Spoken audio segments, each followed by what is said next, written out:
All right, I'll move on. And if there are any other questions, we're going to have time in a few minutes to talk about that. But what I also wanted to show you was that, we talk about this pandemic having this huge effect, but quite frankly, friends, higher education was in a very difficult time before the pandemic hit. And I put this picture up here because I think for a lot of us that have been in higher levels of administration, have felt like this for about 5 years, that there is a bull that's chasing us and we're running and running and running and trying to stay ahead of that bull. So let me show you a few of the things that a few of the trends that were happening, and give you a sense of maybe some of the exacerbation of those trends that could be impacting us again. And I kind of I feel like I'm starting off on a real downer, but the fact of the matter is, it is our reality, and but fortunately we have a deep faith in God that can give us a foundation to stand on. So I just love this quote that came out, that everything that schools are facing in COVID were the exact same set of things they identified pre-COVID, except they're on steroids now. And so I used to, I do a certain amount of consulting and do a lot of consulting with Board of Regents, and presidents will always ask me to come in and speak to their boards about the problems and the issues that are facing higher education. And I laugh. I said, for the last year, I haven't been asked to talk on that because everyone's been focused on the piece.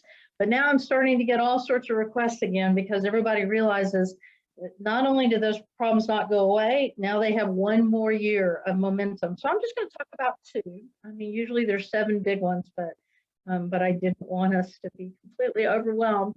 I chose the 2 that I thought would be most important for you to have an awareness of when you're speaking with student life people, so that they know that you understand what's happening in higher education, which I think is an important knowledge base for you to begin with.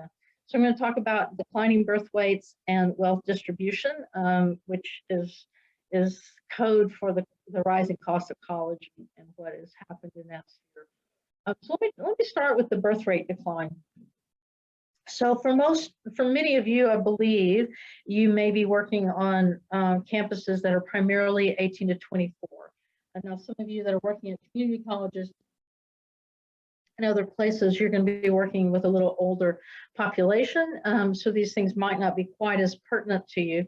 But if you look at this chart and you look at 2005, this is 6, 7, 8, this is when the last Great Recession hit. And you can see that the birth rate across the country just started to go down, had a little bump, those types of things, and then it's gone down. We always have a birth rate decline in our country after hard financial times and those kind of things, and it has been an up and down. What is making this one very different, very, very different, is its length. So instead of it being 3 years, we're into 8, 9, 10, 12, 13 years that we're seeing this decline. And that is going to be a very difficult decline for our entire country because our Social Security is based on birth rates, all sorts of different indicators, tax rates, all those kind of things are built on our birth rates. And you see our birth rates really declining. The issue is not only our birth rates declining, but our immigration numbers are declining. And so usually we make up for birth rate decline like we did here with greater levels of immigrants coming in to take to fill our employment needs. Whereas, as we all know, what's happened with immigration across the country, we're seeing fewer and fewer immigrants coming into America for education, all sorts of different things. And so it's going to have a double whammy for us. Now, I think the thing that when you think about the birth rate, it has a double-edged sword to it. And let me tell you a little bit about that, because the age group that has seen the biggest decline is actually teenagers. And so in some ways, the birth rate decline is maybe a good thing, because we know that the younger children are, the younger the parent is at birth, that the more likely it is that the child is going to be raised in poverty. And so to see these numbers begin to level off a little bit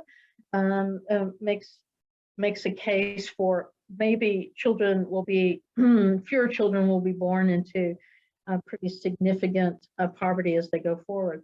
But everybody thought, now this is what I think is so interesting. Everybody thought, well, maybe during the pandemic, we'll see an increase in the birth rate, right? Because people will be home a lot, they won't have that much to do, they can't go out to movies, things like that. And actually what we found in 2020 was just the opposite. And that's what I thought. I said, people, you have to be somewhat optimistic to have kids, right? You have to believe that you're bringing them into a good environment, those types of things. And we've just seen the millennials and the generation that's coming after them are declining, or are really declining toward that. And so, like in California, no baby booms was the title on the article in the paper. California reports steep birth decline during 2020. Arizona in the same kind of picture that other states are. I think you see a little bit of a different picture in Texas, but not much. There has been even this year has been a pretty consistent birth rate decline as we've gone forward. And so that has ripple effects in the higher ed. And we are just now, in the next 3 years, we'll start feeling the pinch of that birth rate decline. So if you're at a campus that's been struggling with enrollment to this point, then I'm sure that those campus administrators are really, really anxious about the next 2, 3, 4 years, because that's when we're going to start seeing that dip coming through, and they're just going to be fewer and fewer students, and the dip is not going to turn around for 20 years. So, so you see in colleges around the country that there's a lot more of a move to having online universities, having more certificate programs, working more with adults. And the reason that is that we can see in the future, we can read the tea leaves and go, this is going to be a tough time if all you are is 18 to 24 campus. But you see that it's different across the country. Now this is forecasted graduation from high school, and so you'll see in places like Texas, they are bursting because of the Hispanic population and all up through that swath. But on both coasts, the Northeast has been hit particularly hard with this.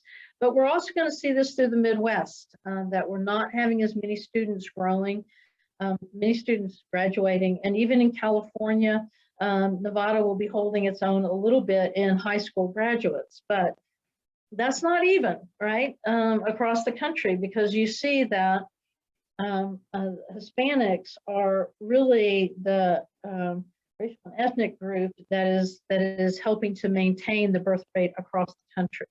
And so you'll see that the birth rate, the forecasted graduation for Hispanics has gone up across the country. You find that some of our best numbers are around the Hispanic and the Latinx graduation rates have really been improving in high schools. But when you look at this and you see California in this, and you say white non-Hispanic graduating from high school, and that is really, those numbers have dropped almost 15, will be dropping almost 15 years, with 15% by 2032. And so that's I can only tell you that there's going to be a lot of changing and moving in high schools. High schools that were bursting at their seams 10 years ago are going to be constricting, and it's going to be a whole different way. But this is the forecast in growth in college-going students, because that's not always an equal. You can't always say high school graduation leads to college attainment. It doesn't work that way. But you will find that there will be in Texas. But what these circles are is these are large demographic areas. So although Texas will be seeing good growth, you'll find in San Antonio and you'll find in the Dallas-Fort Worth area that they will not be seeing that same growth. And in California, you see that in the Bay areas, those kind of things, they will be seeing a decline, but not as large as the decline that you'll see in San Diego and Los Angeles. And so it is a very uneven picture. Even in Oregon, where you see a great deal of decline across the state, Portland will see an increase. And so you kind of have to look at it as some more micro ways. I've given you a reference below. If you're interested in this kind of data, you can go on and get a lot more specific data. But you also see that it impacts different types of universities. I always tell people, if you're at an elite, or if you're going to be fine, you will be fine. Nothing will change with the elites, the Stanfords, the Harvards, the Yales. They will still be bursting at their seams. They will still have more students than they can know what to do with. The four-year national picture for research ones and those kind of institutions, will see a real difference in the Midwest, but they will still hold strong predominantly in the West states. But you'll see in the regional 4 years, so SFA would fall into this category. A lot of different mid-range publics will fall into this category. This is also where most privates, unless they're elites, fall into this category. It's going to be a real mixed bag. We're going to see a lot of decline. So in some states, you already see a bunch of merging of institutions and universities, a lot of talk about merging some of the systems into, I know, 20 years ago, there's a huge proliferation in Texas. The UT system became, UT Arlington, El Paso, Dallas, Brownsville, all of these regional campuses started, same way with the A&M system. And that's happened across the country. And you're going to start finding some pulling that in and not allowing for that kind of proliferation of universities. So that's really the declining birth rate. It's not going to be even, but you're going to probably feel it in your ministries in some ways. And you'll certainly see it in colleges and universities. Will begin to. And so that's why I say, a lot of universities use this pandemic as a jump start to try to get them to a right size before this decline happens.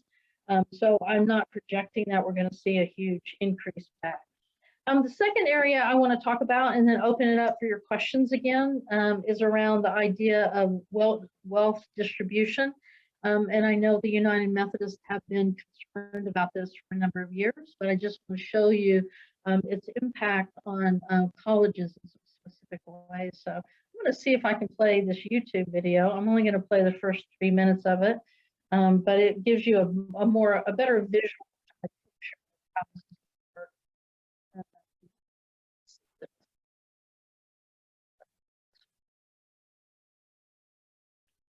Can you folks see? I need to move. We can see it, but you haven't started to play it yet. And make sure you share your audio. So you have to go up in your audio settings to share it. Let me stop and go back. I do have my audio shared.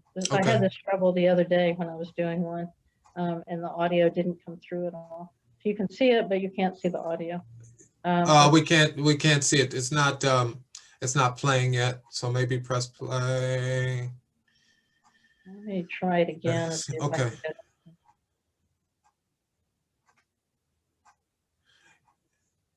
Yeah, it's probably playing on your playing on your web browser. I can give you the overview of what it was. And we can always, when you send the slides, people can catch it. I mean, basically, he's making the point. He's just trying to show in a really graphic way of how different we think the inequality is. And so we know that inequality is bad in America, that there are the rich and the poor. But even though we understand that, we don't really understand how exacerbated that problem has become during the pandemic. And so we find that the richest, the 1% during the pandemic, this has been a very good financial time for them. They have been able to advance, the Bezos, the Gates, those types of things, whereas the low income have gotten even further behind. So you begin to see this bifurcation in America, and this was back in 2016. So the bifurcation has become even greater as we go across, that the top 1% of the country and the top 10% own so much of the wealth and the lower income. But what has also happened is that you see in this slide, is that it's not only been the top 90% that has seen this great increases, but you also find that the middle class has been fairly stagnant. And this is the factor that impacts colleges and universities the most. Just the ones that most of us are going to work at, is that it's I always tell people college has always gone up. It's always had an increase. It's always been somewhat expensive. But what has created the rift right now is that our wages aren't going up. That although productivity has gone up in America, the average wages of the earners hasn't gone up in the same proportion. So it is that college has gone up, but it's not that college has gone up so much higher. It is the fact that our wages haven't gone up, and those folks in the lower socioeconomic haven't seen any movement, except for during the pandemic, they saw movement downward. And so I always find this to be interesting that most Americans say, 61% say there's too much inequality in America, that there's, 13% say there's too little, and that's probably the top 10% wage earners. But we find that, a large majority of Americans think there's too much. But when you talk about, how important is this, how big of a problem, it goes way, way down. And so we know that we have a huge amount of inequality, but we care a little, but not that much. But it's actually the inequality that is impacting all sorts of different ways. And so you see during the downfall in '06, you saw it really hit white households. But what's happened in white households is this is going to be pushed out. You would find that white households have finally rebounded and are almost back to the level that you found in 2007, where the Black and Hispanic households have just continued to stay in this downward trend. And so the amount of wages and household and wealth that the different ethnic groups hold across America is very, very different. And this is how the pandemic impacted us, right? That we saw very clearly that this is all how it impacted all. So it obviously impacted women more than it impacted men. But if you look way down here, the reality was it impacted Hispanic women significantly more, and Black women significantly more than any other of the population. So our Latinx students, our Hispanic students were hit much harder, although our African American students also saw a lot of pressure. So if those are the populations that you're working with, one person said all the people I was working with didn't come back, you're going to find that if you're working with our lower socioeconomic students, our Hispanics and our Blacks, there's going to be a lot of not returning to college until the economic picture looks a little bit better. But sometimes when I present this data, people are like, well, that's okay, but I hate that, but what does that really mean for us? What does that really mean to be raised in poverty? Can't people pull themselves up by their bootstraps? I'm sure we've all heard that untenable phrase. But when you look at it, 43% of our children are being raised at poverty lines or under the poverty line. It's just a huge proportion. And you find, again, that it's just not even. So our Asian students, you see 29% of them fall into that low income bracket, where you find our white students, about 30%, 12 live below the poverty line, which is just that number is unacceptable. But when you begin to look at our Hispanic students, 61% fall into the low income brackets, and among our American Indians and our Black students, you find that not only do a much larger percentage of them live at the poverty line or near the poverty line, a large percentage of them live under the poverty line. What does that mean for them when they come through? And you find it's not even, across the country. We find the Deep South still, childhood poverty is still more embedded in the Deep South. But we do see that it's inching its way into some different states that haven't traditionally had to deal with this. But what happens to those children that are raised in those kind of situations is that They have inadequate nutrition, which for those of us who've looked into it knows that this is really a critical dynamic when you don't have proper nutrition as a child. It changes everything from your longevity to your ability to read. They have fewer learning experiences. They have fewer people reading to them at night. And we know between day 1 and day 1,000 of a child's life, their amount that they've been read to is a significant predictor of whether they're going to graduate from college. We look at the instability of the residents, many of them living in cars, many of them living in different multiple homes as they've gone through it. The schools in those areas, although we know they've been hard at work to try to improve, they still a lower quality of school. They're more exposed to environmental toxins, family violence, and homelessness. A great deal more violence in their families, dangerous streets. And they actually have less access to friend services for adolescents. So they're less likely to get summer jobs than they're more affluent students. They're less likely to have a computer in the home and books in the home and those types of things. And so when we say to ourselves, we're working with first generation college students, we're working with low socioeconomic college students, we can't just think in terms of, we just need to get them more tutoring. No, their entire lives as children have been shaped in some fundamentally different ways. And I always say, gosh, I used to think of this at Baylor. I said, we started doing a lot with our first generation college students. I always thought, gosh, if our campus pastors could take on first generation as a real concern for them and for their ministries, I just got reading through Mark again, and I just was amazed at how often where Jesus was. He was with the poor and the needy and those types of things. So wondering how we can reach this group of students.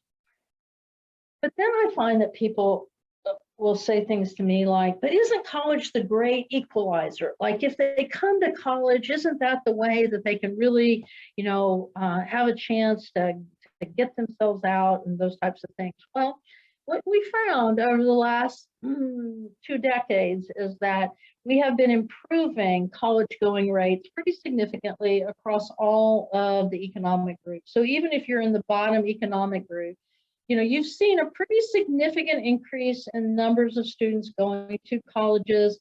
Certainly the upper income has always been college going. But what is making the difference now, folks, is the college graduation rates. That has become the big bifurcator in America. It's not necessarily high school graduation, because those rates have gotten really into some very strong levels. It is now who graduates from college. And what you find is if you come in, as a low income student, your chances of graduating from college are significantly lower than if you come in as a high income student. And so we find that college now has become the great bifurcator between low income and high income.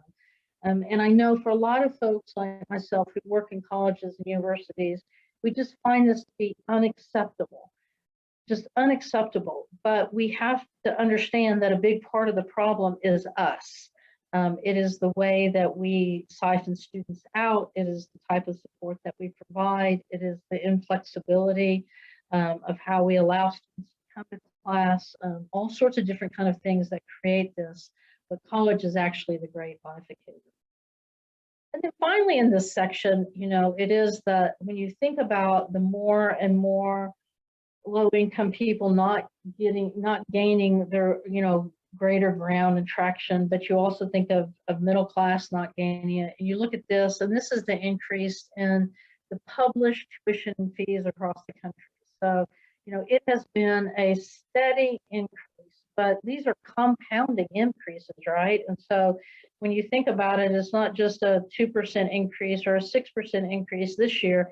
It is, if most campuses have had a 3 to 4% increase in tuition, but that's compounding over their 4 to 6 years. So some of them have seen significant increases over their 4 years in the cost of college. But what people don't really understand of what's going on in colleges. And so this will be something that you will be able to understand that the average person on the street doesn't understand, but the average administrator in a college and university understands this all too well. That it's not necessarily the amount of tuition that we bring in, it's what we call net tuition revenue. So if you look at the average college and university, our net tuition, so what we actually bring into the university has not increased like tuition and fees have happened. So you're saying, well, how can that be? What has happened? It is the financial aid is the discount rate. And so what we have done is we have started to try to discount our tuition, right? So we started to give out all sorts of scholarships and all sorts of awards and those kind of things. And so what you find at, at the privates, most private universities that you're working at, their discount rate is 50%. So every dollar that they bring in, they give back 50% in financial aid. And even at state universities, you're seeing this increase. It's not as dramatic as privates, but it has been going up in the same type of direction, even at public universities. Now, a big part of this is because federal and state aid to college students has declined. And so colleges and universities have had to make that up. But people complain about the, why can't colleges do, anything to help this? But this is the way that when you have a declining market, a declining number of college first year students, what do you do to get your fair share? You raise your discount rate because, we love to attract students with big scholarships. And that's the game that we're in. I call it the financial aid arms race. We're all offering bigger and bigger scholarships to try to make our classes. And so what's a college to do? Offer more scholarships and take in more, or have fewer students but offer less scholarship. And so it's been a really, really hard time to make this balance happen. But what I wanted to show you here is that the biggest problem on this here's the increasing, here's the net tuition. The biggest problem is with the Pell Grant. And this is the federal subsidy that goes to low-income students. And it has not been increasing at the rate. It's been tweaking up, but not, as you can see, as the rate of college tuition has gone up. The federal financial aid to low-income students has just not been keeping pace with the increase in college costs. We think under the Biden administration in the next 4 years that we're going to see some increases, some pretty significant increases in the Pell Grant, but I'm not trying to be political or anything, it's just the way the parties vote. But the last 4 years, we have seen very little increase in the Pell Grant money. So our students have either had to take out larger loans, or the college has had to offer more financial aid. And so it's been a really, really difficult time for low-income students. But for all students, I would say that one of the biggest pieces has been this increasing debt load that they're coming into. And you find that the wages, what has happened though, like I was mentioning before, is that the wages haven't increased, but the debt load has. And so it's one thing to have a job for $40,000 and a $12,000 debt. It's a whole nother thing to have a $43,000 job and a $31,000 debt load. And that has been the real push, is that students that are going to be majoring in ministry, or majoring in education, or majoring in social work, and they're not going to have the wages that are going to be able to cover or help them to have the kind of life they want because of the debt that they've accumulated in college campuses. Now, the press exacerbates this because they say, oh, 60, 70, 80,000. The average college student leaves college with about $33,000 worth of debt. And if you're going to be a computer scientist, that is not going to be a problem. But if you're going to be a social worker, that debt is going to hang around your neck for a number of years. And it has now become one of the major reasons that this generation can't get into home ownership in their early 20s. They have to wait until they're late 20s and their 30s because they have too great of a debt load based on their salaries. And then what we also are finding is that students are graduating from college, and this is beginning, this was before the pandemic, beginning to improve.